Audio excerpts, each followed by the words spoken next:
We're in Liverpool, one of the most exciting port stops in the world, and we've been invited in to look at the Beatles Story.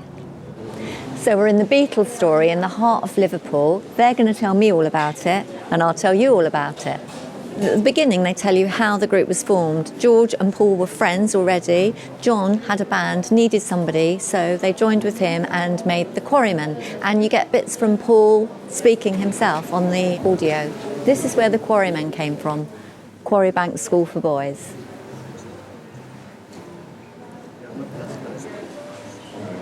This is George's first guitar. So the Casbah is the first club that they appeared in Liverpool. So John, Paul and George famously performed in Hamburg, and Paul said it was like 800 hours of rehearsal. And how did they get to Hamburg? By ship. So how do you find the Beatles Story Museum? Well, it's in the Albert Docks. Actually, it's under the Albert Docks, which means the bricked cavernous arches look just like the cavern. Anyway, it's under the Albert Docks and the entrance is facing the big wheel. This is the office of the famous Merseybeat newspaper. Look at the poster on the wall. Spectacular summer sailings, just like a cruise. The Beatles bought some of their first instruments from Hennessy's music shop, and there are other pop stars in here who also did.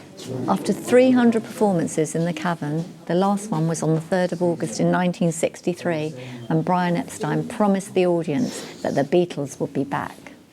But they weren't.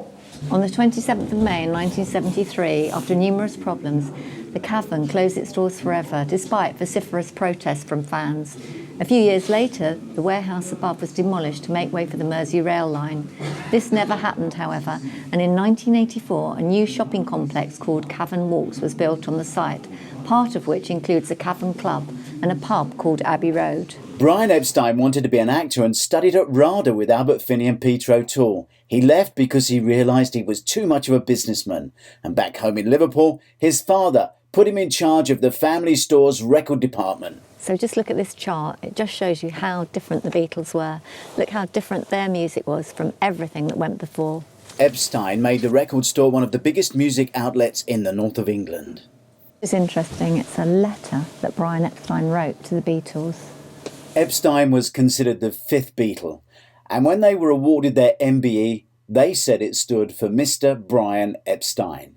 It was him who saw them at a lunchtime concert at the Cavern in 1961.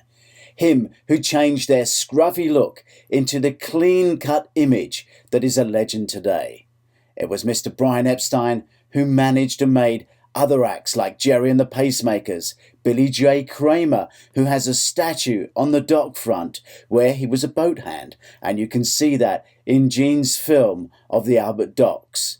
He managed Tommy Quickly and Cilla Black.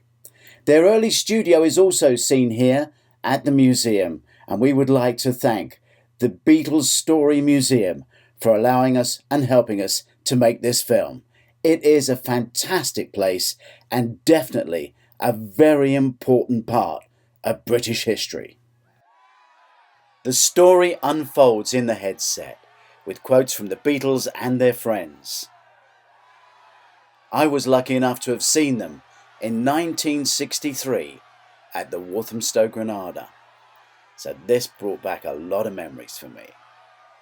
Also see our film of the Cavern in Matthew Street.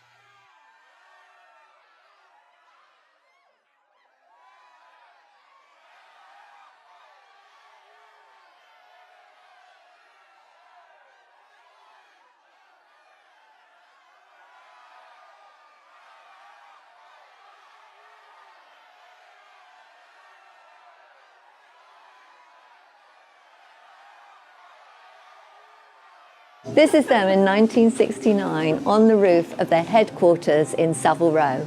Each of the Beatles has their own special area. This is Ringo's, the Joker, the actor, the drummer, and his drumsticks are here.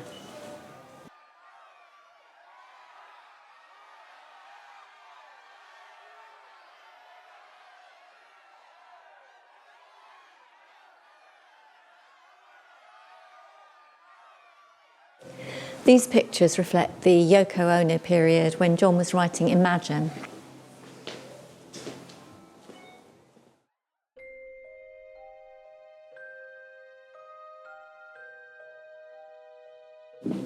The New York years ended in such sadness.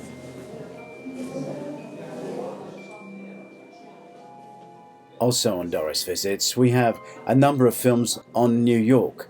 One which includes the bus tour actually passes the place where John Lennon was shot.